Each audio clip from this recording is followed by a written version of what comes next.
Kenapa sih kalian banyak menyaksikan ada orang hafal Quran 30 juz, tapi kok kena santet, bahkan kesurupan. Kalian sering menyaksikan dia kiai besar, punya pondok pesantren, bahkan bisa baca kitab, hafal ribuan hadis. Kenapa kok masih kesurupan? Kenapa kok kena sihir, kena santet? Kenapa kok ngeblank, kena hantam orang lain? Kenapa? Dua hal penyebabnya, dua perkara yang kamu harus syukuri dan kamu harus sadari. Dua hal ini sedang kamu miliki insya Allah. Apa itu? Orang itu tidak dianugerahi ilmu khusus seperti ini. Dia ustaz, bisa baca kitab sekalipun, punya pondok banyak, giliran kena santet, penampakan di rumahnya, orang tuanya sakit, istrinya lihat penampakan dahsyat sehingga dia terganggu mental psikisnya, anaknya diganggu dengan nyata, menampakkan diri dan lain sebagainya. Bahkan ustaz itu juga, misalnya lagi jalan jatuh karena didorong, padahal dia melihat tidak ada siapapun di situ dan lain sebagainya. Dia bingung, rumahnya harus dijual karena angker katanya. Tanahnya harus dijual karena angker katanya. Karena dua hal, dia tidak memiliki ilmu khusus seperti ini. Ilmu khusus seperti ini adalah anugerah, adalah ma'unah dari Allah, karena bagian daripada mujizatnya Nabi Shallallahu Alaihi Wasallam itu Al-Quran. Kita berpandu kepada Al-Quran, madad Qurani, power Qurani.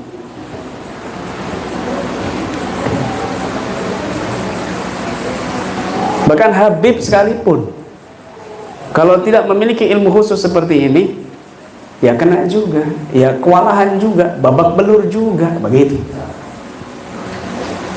Yang kedua, hati. Hatinya dijaga, hatinya diperhatikan. Hatinya diperhatikan. Kalau dia bisa ilmu ini, dia bahkan menguasai ilmu ini, ilmu ruqyah dan semacamnya yang diperbolehkan dalam agama Islam, dalam syariat Islam, tetapi hatinya nggak dijaga, meskipun praktisi handal, dia perlu pelatihan mahir 10 kali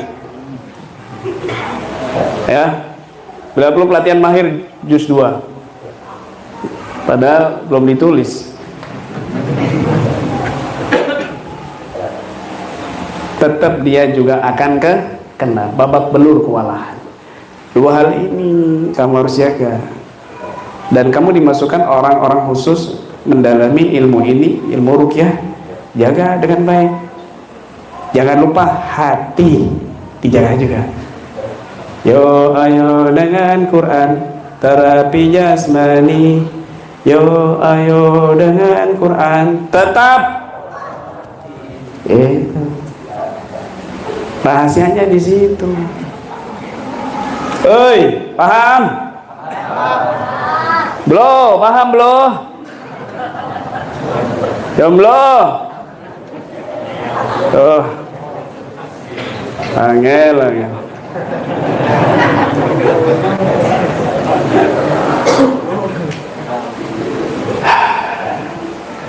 Hati. Kamu ini ya, nggak usah bingung-bingung, panik. Jangan. Meskipun kamu setiap hari berhadapan dengan jin, dengan dukun, dengan sihir, nggak usah panik. Aduh Kiai, istri saya habis nanganin pasien berat kasus dukun. Istri saya sakit demam, menggigil, panas dingin. Tolong Kiai, ini kayaknya sihir berat ini.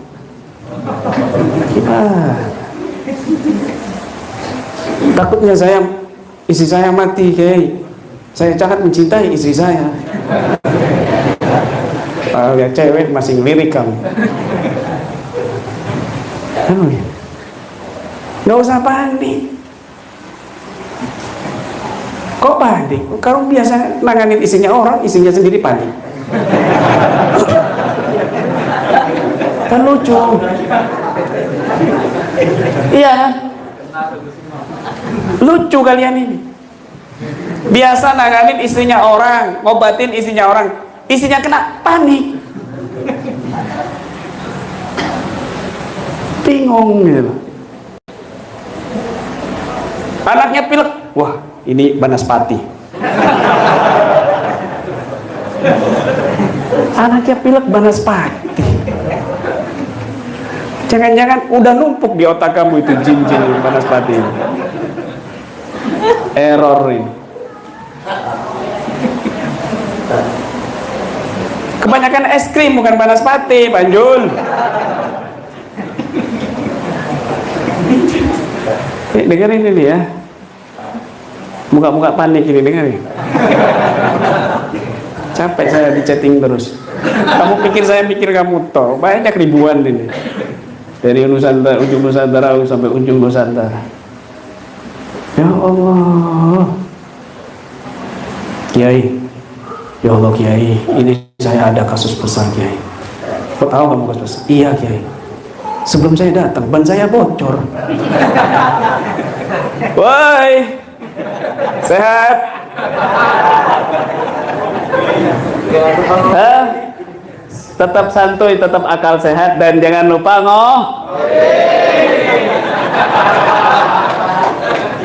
Ya Allah. Babi Aldo, mobil Babi Aldo.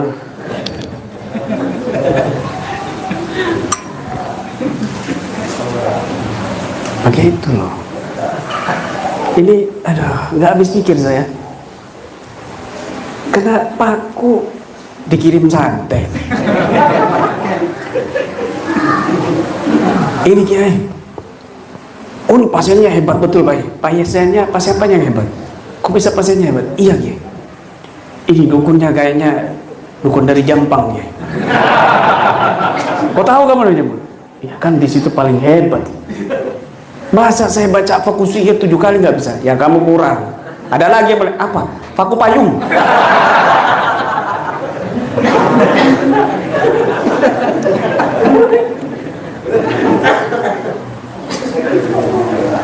Nggak usah begitu. Lebay ini praktisinya ini. Kebanyakan nonton Adab Indosiar.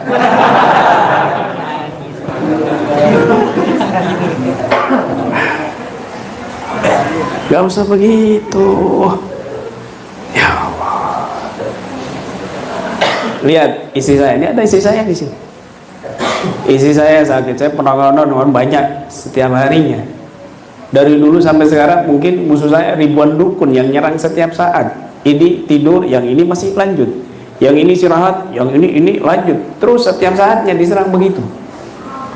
Tapi saya panik. Istri saya sakit, saya bilang, waduh ini kamu habis serangan dari pasiennya saya tangani tadi. Perutnya juga sakit, kamu juga sakit perut kamu.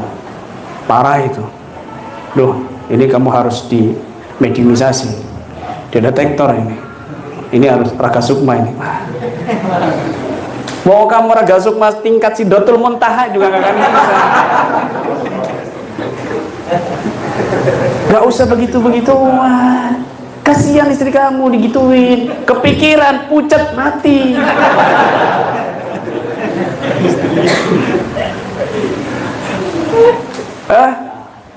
Bahaya. Gak usah begitu. Istri saya sakit. Meskipun saya tahu itu serangan sihir, saya diem, tapi saya obatin. Saya ruqyah. Saya pijat sambil baca doa ruqyah. Pusing kepalanya, udah minum obat, udah. Masih sakit, masih. Ya sudah, sini bismillahirrahmanirrahim, dipijat sambil terus dicabut. Allahu Akbar, sudah. Udah hilang. Alhamdulillah hilang sembuh. Ini ada istri saya. Terus nggak ngomong saya, udah. Bismillah. Selesai saya tinggal. Nggak saya ngomong. Ini tadi kayaknya kiriman Banaspati nyasar. Banaspati lah. Nggak perlu begitu. Dengerin ini praktisi. Isi saya juga nggak begitu kok. Tahu saya nangani pasien banyak-banyak sihir, tapi juga nggak kepikiran ini sihir, ini santet, ini begini, ini begitu. Enggak. Misalnya istri saya sering mimpi begini, gini dikejar-kejar. Terus besok malamnya mimpi yang sama, besok malamnya juga mimpi yang sama. Terus saya panik. Wah, ini ada yang mau coba-coba sama saya. Kayaknya kamu sedang diincar, kamu begini, kamu harus terus begitu. Enggak. Saya diam, tapi saya mikir, tapi saya berdoa, begitu. Itu berarti mental yang kuat. Itu berarti hati yang kuat. Perbaiki sangkaanmu gitu kepada Allah Subhanahu wa taala, meskipun itu pada faktanya misalnya itu kena sihir, tapi kuatkan mentalnya, kuatkan persangkaan baiknya kepada Allah, kelar masalah, beres, beres, begitu. Paham ya? Perempuan paham? Bu paham? Ya Allah, ganas kamu juga sama, tapi tetap jaga adab. Habis penanganan ya jangan langsung kamu masuk kamar pelukan sama istri kamu, enggak, wudhu dulu atau mandi begitu. Setidaknya kamu di jalan baca wa ja'alna min baini aydihim saddan min khalfihim saddan fa ahsaynahum fahum. Kemudian baca Al-Isra hijab masura itu, wa idza qara'ta al-Qur'ana ja'alna bainaka wa bainal ladzina la yu'minuna bil akhirati ila akhirih. Begitu. Baru kamu masuk rumah. Di motor, di perjalanan. Enggak usah bingung-bingung kamu itu. Ini praktisi ini, kenapa kok masih ada serangan, kok kenapa kok masih sakit begini? Awalnya kan pasien sebelumnya. Kamu ngamalkan buku maslak saja istiqamah, sudah cukup dari semuanya. Sudah cukup dari semuanya. Hilang, nggak ada bekas. Hilang, nggak ada bekas. Baca Khulasah Madat, Widul Latif, Ratibul Hadat, Tawasul, itu sudah cukup. Nggak usah mikir macam-macam, nggak usah cari dikit-dikit lagi, nggak usah bertapa di Gunung Kawi, di Gunung Selamet. Nggak perlu. Itu wirid pamungkas sudah. Tinggal kuatkan mental kamu, selesai. Begitu. Begitu. Nggak usah takut. Dengarkan baik-baik. Allah Subhanahu wa taala berfirman, "Wala tahinu fi ibtigha'il qaum. In takunu ta'lamun fa innahum ya'lamuna kama ta'lamun. Wa tarjuna min Allahi ma la yarjun. Wa kana Allahu 'aliman hakima." Wala tahinu fi ibtigha'il qaum. Wala tahinu fi ibtigha'il qaum. Janganlah kamu merasa patah hati, lemah di dalam menasehati, di dalam membimbing orang lain, di dalam kamu berhadapan dengan musuh-musuh. Jangan patah hati. Kenapa? In takunu ta'lamun, kalau kamu itu terluka, anggota tubuhmu terluka, jiwamu terluka, misalnya kena santet, kena sihir dan lain sebagainya, fa innahum ya'lamuna kama ta'lamun, karena sesungguhnya mereka ini juga sakit, luka sebagaimana kalian juga luka. Itu sudah pasti. Dukun misalnya membuat sihir perceraian kepadamu atau kepada korbannya, kepada pasien, maka pasti sebelum terjadi pasti ada keluarga dukun yang bercerai. Kadang dukun itu sendiri yang bercerai dari istrinya. Kama tadinu tudanu, kata Nabi SAW. Sebagaimana kau lakukan, kau akan dapatkan hasilnya, panennya. Dukun nyerang korbannya, sakit dan lain sebagainya, dia juga. Bahkan dia dituntut untuk mencari korban-korban nyawa-nyawa yang lain. Kenapa? Karena kalau nggak begitu, keluarganya yang diambil nyawanya sebagai tumbal. Kalau nggak begitu, itu sudah pasti nanti keluarga, orang-orang terdekatnya, bahkan istri dan anaknya. Lama-lama dianya sendiri. Fa innahum ya'lamun kama ta'lamun. Mereka juga luka sebagaimana kamu luka. Tapi apa bedanya? Wa tarjuna minallah ma la yarjun. wa tarjuna minallahi ma la yarjun, tapi kamu berharap pahala dari Allah ma la yarjun, di mana mereka nggak bisa berharap kepada Allah, dapat siksaan, dapat dosa, tapi kamu dapat pahala ketika kamu dilukai oleh musuh-musuhmu, ketika kamu dapat musibah dari musuh-musuhmu, ketika kamu dapat bencana dari orang-orang yang menjahatimu, yang menzalimumu. Artinya apa? Kamu ini lebih berhak bersabar. Kalau dukun saja begitu bersabar, kamu harusnya lebih sabar lagi. Kenapa? Kamu masih bisa berharap pahala dari Allah Subhanahu wa taala, di mana mereka tidak bisa mendapatkan pahala. Wa kana Allahu aliman hakima. Allah Maha mengetahui. Hakima, Allah Maha bijaksana. Begitu. Jadi nggak usah bingung-bingung, nggak usah panik-panik.